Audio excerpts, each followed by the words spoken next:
Imagine having the power to kill anyone just by writing their name in a notebook. Now imagine you're a 17-year-old, brilliant, and bored out of your mind. Then suddenly, that power falls into your lap. What would you do? Light Yagami thought he knew the answer, and it was that exact certainty that destroyed him. Light Yagami was the kind of person everyone envied. Perfect grades, perfect looks, son of the police chief, helping with criminal investigations as a teenager. But inside, he was dying of boredom. It wasn't just having nothing to do. It was this deep feeling that the world was broken, unfair, and the right people were never in control. Then one day, a notebook fell from the sky, literally, and in that notebook was one simple rule: write someone's name and that person dies. What would you do? Light didn't hesitate for long, and this raises a question everyone who watches Death Note ends up asking. Did the Death Note corrupt Light, or did it just reveal who he always was? Because there's a huge difference between creating a monster and unleashing one that was already there, just waiting for the right opportunity.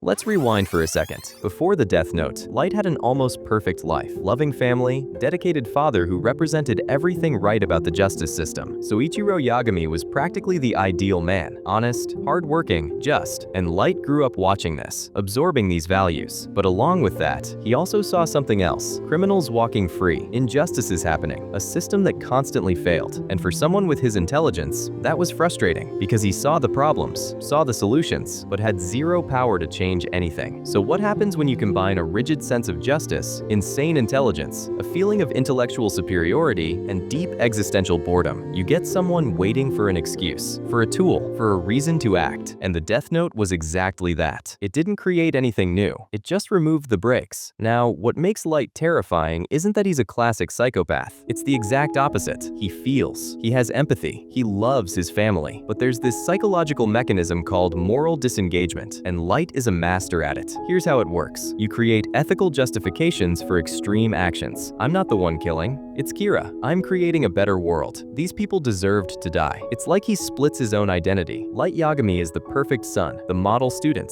Kira is the god who judges. And the more he uses the Death Note, the easier it gets. The first time he kills, he sweats, trembles, feels the weight. The second time, it's already easier. By the 10th, it's automatic. He reaches a point where he doesn't feel anything anymore. There's research by psychologists Dacher Keltner that shows exactly this. People gain power through empathy, collaboration, connecting with others. But once they feel powerful, those same qualities disappear. They become more selfish, ruder, more willing to break rules. Light proves this perfectly. There's a moment in the story when he loses the Death Note, loses his memories, and he goes back to being human.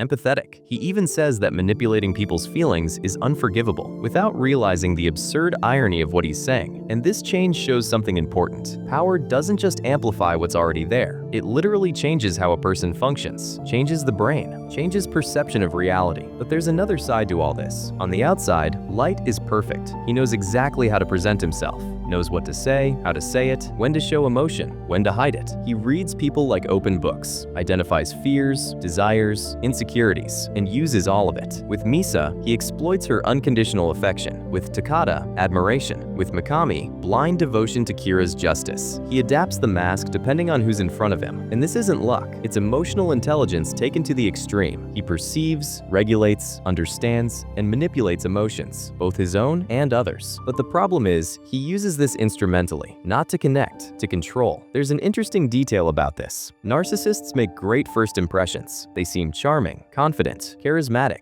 Light really leans into the victim card, making people feel sorry for him, justify his behavior, create imbalance in relationships. It's pure emotional manipulation, and it works because people want to believe him. But underneath all this mask, all this control, there's something eating away at Light: loneliness. He never truly shares power. When Misa shows up with another Death Note, he doesn't see it as an advantage. He sees it as a threat, because deep down, he doesn't want to save the world with someone. He wants to save it his way, under his control. He wants to be the protagonist. Light lives surrounded by people: Misa, Takada, Mikami, his own family, but he's completely alone in his own worldview. Nobody truly understands him. Nobody sees what he sees, and he doesn't let anyone in. The only figure he really opens up to is Ryuk, a Shinigami who doesn't care about him, who's only there for entertainment. That's tragic, and it's the wound he never heals. And it's precisely this combination of loneliness, arrogance, and power that leads to his downfall. Because Light's big mistake wasn't using the Death Note, it was believing he was invincible.